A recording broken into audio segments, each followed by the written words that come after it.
Kumegatron koli berango subscribing liking atoberengo sharing information zichagenda masa bigambo bichayogerwa naye nga tuli ku nsonga ya Kayz eyagenze US aberenga anonye ekigulya magala ediba twamulabikawo n'omukyala era nga am sure that omukyalo ye yamutute naye nga tulina information eyenjawulo gye tuyina right now mukulu ali wa US yagituwadde berango giwuliriza then after tugenda beranga tukomawo omanye bingi bikwatagana ensonga lwaki Kayz yagenze mu gwanga erya US katusoka tulize information yenu adovanyuma tukomawo tova ku Megatron koma. Yes, kansubire nti mwena muli bulungi mbadde mbabuze ku maaso anti ekyeyo ffe tuli ku kyeyo tukuba kyeyo tukola ssente tetulina budde bampita Mr. Motivator ku page eno followinga oba likinga oba sharinga video zange. Yes, ndi musajja akyasinza okwagaliza buli muna Uganda okubeera bulungi era right now mbakoledde video kano nga ndi musanyufu nnyo ndaba ku social media mwana mulenzi bamutambuza yagenze ku kyeyo yabuze abadde akola amawulire biki ngamba kawalya Kayz. Kayz, welcome to the land of opportunity. Enensi bagita America. Tukola sente. Otekamu amaanyi, maanyi go ge gakusalako. Otherwise, sente weziri. Tonyoma milimo Kayz. Eno CTV station ndi waze kukola mawulire. Wano kukuba kyeyo. Oba ogenda kola mu industry ya kunya omugongo. Oba ogenda kunaaza balwadde simanyi bakadde biki ebyo byonna kunya omugongo. Oba ogenda kola mu store zine zitunda emmere kunya omugongo banga tono nnyo mu myezi mitono nnyo oyo Kayz kawalya agenda kubanga ageze nga akoze omubiri nga si oli Kayz gwe mwali mumanyi guno omubiri gwagenda okuteekako wano tegulimu organic food hapana guno omubiri gwa wano gulimu ebi olwakubanze nagaana okugejja nabigaana omubiri gwoteekako wano gubeera gwa KFC McDonald's bimeremere bino bibatuwa bino ebirimu n'obulwadde bino ebirimu eddagala. Kawalya Kayz, welcome to the land of opportunity. Bampita Mr. Motivator Times. Ndi musanyufu nnyo nti naku meeting e Uganda era Paraso nakugamba nti oyo muganda wange byonanga bw'obinkubula ku street teri akugoba. Okitegeera obulamu bugenda kukyukira ddala muganda wange. Ogenda kukolera ddala emirimu gy'owulira nti gyegyo emirimu gye tubadde tukuba wano. Emirimu weegiri. Waliwo emirimu gy'okunaaza abakadde. Waliwo emirimu gy'okukola mu nursing home gyegyo gy'abakadde. Waliwo emirimu gy'okukola mu stores egy'okuparkinga emmere. Waliwo emirimu egy'okukola nga bingi kukola mu restaurant kukola mu biki emirimu mingi Kayz obulamu bugenda kukyuka era ogenda kuwona ekintu kye bayita okuleekaana okulumba abantu okuleeta empalana mu bantu okwonoona businesses okussa wansi amannya g'abayimbi abagagga biki byonna bino bikuwonyeza tabbu era weebase Katonda Kayz bw'oba ovudde ekyaddondo ng'ovudde wali ewaffe ekyaddondo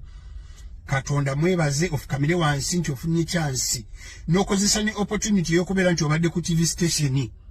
n'okozesa documents zaabwe okuyingira wano otherwise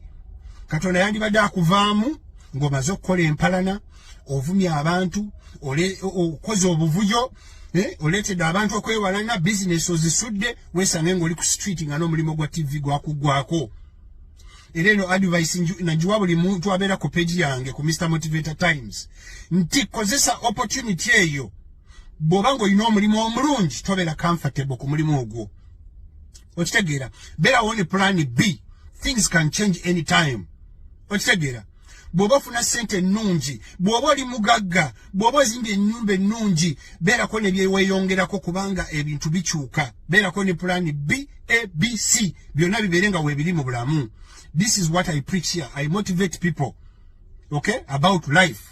nibeera nkibulya buli muntu tusooke tulabe Kawalya Kayz tweyongereyo budakiika butono nnyo buseconds butono mulabe nga bwanyumirwa n'ekibebbi yera bamusiize ebizigo makeup yena ametameta bwati si oli Kawalya Kayz abadde omusiiwufu e Kampala ononsonyiwa nsikujeriga naye ndaba abantu buli muntu akolako amawulire naye njagala gamba abantu Kayz decision gye yakoze nnungi nnyo okutwegattako eno nga Jenkins Mukasanga bwe yabagambye nti Roger waali n'abayimbi abalala weebali by the way ba TV presenter mwebali muno bangi bonna baatambula dda era nze mbebaliza ekintu kye bakola Uganda teoli ssente poverty ensasula si nnungi ezo companies zibakozeseza bwereere ne zibateekayo mu front ne mugenda ne mukuba abantu ne mwonoona amanya ne mukola biki kubanga mulina okuleeta abantu batuninge mu TV zaabwe batuninge ku radio zaabwe kubanga gw'ovuma ate ofuna pay ntono ofuna ssente ntono kino buli muntu alina amagezi ng'omanyi nti kyokola oyinawo at least bakulaba bakumanyi kozesa opportunity kuba embassy abantu abakola ku TV mulina chances nyingi nnyo okufunirayo visa abakola ku TV stations abalina amanya abakola ezo mu state house abakola mu companies kwegamba ng'olina gundi ennungi position ennungi osobola okukozesa companies ezo okusabirako visa okiraba nibo banga toyagala kugenderawo naye kikozesa mu ssaawa eyo nga okyalina obudde kati ngenda kubasiibula nga mbateerako ka video kakawalya Kayz yoyo mwana mulenzi ali mu kunyumirwa alina ekibbebi ndoza omulaba kibbebi kiri eri mu ntebe kinaabye kyesiiza ebizigo kyonna kiri awo Kayz alinze kulya buli kiikyo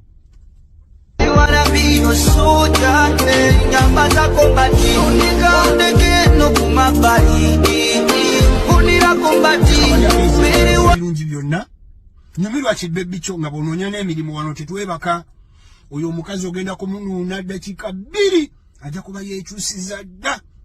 ajja kwekyusa buli ali wano asasula rent tekuliko muganda wo tekuliko maama wo tekuliko sisita wo tekuliko ani tekuliko mukazi wo buli ali wano asasula wasula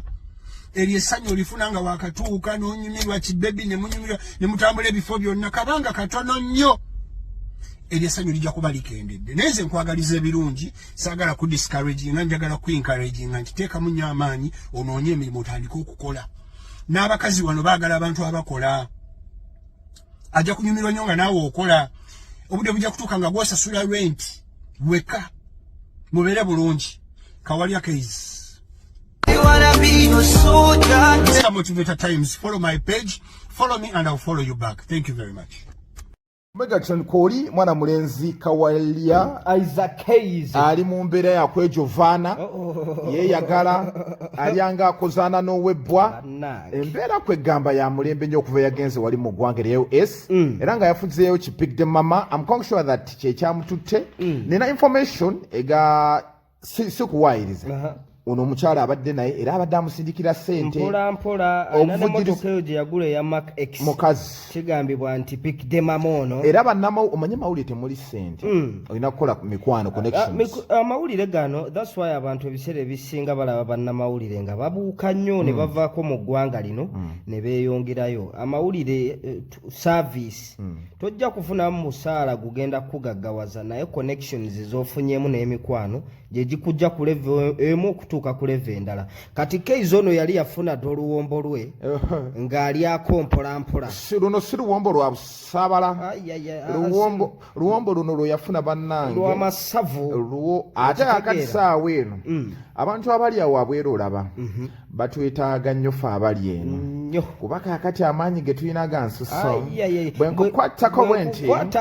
yenganyiza okumyumyula oyinza okuwulira kye bayita obuswapene n'obuswambi abadde ku NBS awo embeera si nnungi omanye mawulire waliwo omuze oguli mu bakama baffe ffe ababaddewo tebatusuuta bano be baleese be basuuta be bali mu kulabiriza balinga basajja abasajja bw'aba ne mukyala we waka ne bw'aba mulungi atya nga yamufuna dda oba abamumanyizizza maaso tabulaba munnyo kyamakulu atandika kufaakuuza kukanula maaso kutunulya bali ekyana okirabye ebbeere kyokka ate nga n'oweewa kisinga ebbeere naye ekitumbw ekyo ate tezandigudde kati be bakama baffe mawulire muno Kayz atuuse ekiseera amaze ebbanga nno ng'abigobako kuba I remember bino bye yakolera amaalo ge Dubai yalinga ali mu kugira ali mu training engeri gy'agenda otuula mu nnyonyi abuntu agenda bujjayo ate abuteeke ku matu ekikyala nga kimugamba bebi naye kyamwegaalidde nekigira bweki kirina bimutega alina bikuba kiro na misana ekisookera ddala bw'ogenda ewantu eyo kuba kanyamuka nakufunya mugongo ate oteekeddwa okugufunya kubanga kati buuza drekali naye awantu eyo obunyogovu oba obulaba mu mwezi gumu osooka ne weekajja bbala kaakati bw'ogwokubiri otandise ommera envi omubiri gutandise oyingiramu obunnyogovu nga salute omukono tegukyagira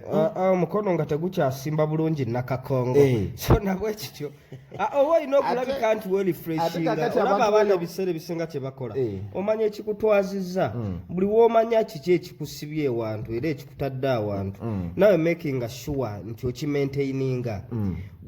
abaana babaweereza obudagala nga tebumanyi bunnyogovu bugendera mugundi awo teri agenda kugambako okanywa lumu kakukumanga okitegeera nga bwe kiri e Kampala nti abaana babeera mu bibuga nga balinamu bishuga mami byabwe naye ng'eddagala baliteeka ku takisi UBC 235 abeera ejjinja ne baliteeka ku UBC 235 ejjejjejjegobeera mu paaka enamba bamuwa ya kondakita okitegeera natotuuka njija ebintu bitukutekutemu tuli wano mukono kajjaamu ng'omwana alisiivinga eddagala tolinnya takisi n'abantu abebigenderero ebyenjawulo osanga onaagenda wa musajja onaagenda ku mologo onaagenda kuloga munne onaagenda kuyombera ttaka annange naye nga tusooke tuyiseewo banaffe aba Abdul Gas Distributors bano bakabaka mutunda gas w'oliwo bamukusanza gas wa Rubis wa Total wa Shell wa Starbucks yenna gwe weetaaga bajja kubeera nga bamukuwa ate barefiringa n'okurefiringa bakubire ku 0740462238 oba 0786690015 barefiringa n'okurefiringa gwe wonna wooli omutwala ne bamurefiringa bamukima ne bamukomyawo gas cookers bazirina bwe kimu ekikwatagana ne gas bakubireko bajja kubeera nti abakuyambira bakola delivery wooli ng'ate ezo ezimu ku measures era ne Kayz zalina okulabika nti akozesa okureceivinga ng'eddagala okuva ne Kampala Uganda ayongere okulabika nti akola ki atambuza amagezi gemuwa ekikazi asooka kisabule mwezi mulamba naye nga wanoonye emirimu nalabye ono omwana eyakolanga gundi omubi masembe ayoze bakama be kyebasinga omugi omanyi zino firimu zetwalanga ez'abachina omuweereza n'ekikopo nakibakira mu bbanga nakyoza nakimunguza nakisuula wali masembe kyasinga okwebaza nnyina eyamuyigiriza okukola emirimu abaana bali kyebaagala si bino bitabo nnyo bye yasoma okusoma kwa nnyamba maama naddukanga olumu nankoonamuku kubigga okutugusa ebintu simanyi nti anjigiriza kati saawa zino si kyekinyimirizaawo ati bwolaba omwana owange nja mumufiirako information gye nnina awantu awo oba toli mukozi tobeerawo ani buli kimu kyakusasulira buli kimu expenses era Kayz mu mwezi gumu ogenda kubeera nti weekajjabula na mugongo naye ejiddako make sure that you work ojja kumawano nga toyina banyumiriza Flavia Namulindo oyo byakola kunyumiza ojja seka bw'obeera determined ewantu eyo tetuganya akasaala kaba kazito naye expenses nyingi ziba nyingi ebisolo buli kimu bills ziba waggulu zisigala zisingirako ddala eno e Uganda andi kati nze ekinnuma okimanyi nti waliwo abakoma wano nga tebazirina anti kati obuzibu aye ne batuuka okuddayo ne batuguza za iPhone zaabo obuzibu obuliwo kwe kwagala okutambulira ku standards z'abeeri gwe manya ekikututte bw'ofuna ssente zo bw'omala okusasulako expenses then sindika eno ewaka oinvesting baana babba ssente zaffe okitege nodda si buli muntu kuba kakati okiraba osobola okubeerayo kati Kayz ng'ono ayinayo basista be ayinayo baganda be bamanye ennaku yaabwe era bamanyi Kayz oyo baŋŋamba yabadde alabirira gondi be nga ne Mukasa bwe yayogeddeko yabadde alabirira baganda okuva maama Katonda we yamujjulula kitegeeza mulina okumanya ennaku yammwe Kayz aba yagenze basakira nakwongera kubayiga Kayz katukwagaliza ebirungi naye ku 0707171503 beera nga tutulerako obubaka ate gweyagala okubeera ng'olanga naffe still ye namba nayagala otuteerako akasente tube nga tulya twejavaana tulya tunywa Megatron Kooli amawulire mangi weegali wano Zexi alabudde ku Alien Skin n'amalala mangi Jenkins Mukasa Tomleso naku lwejjo jazo 11 tova ku Megatron with break news each and every time tova out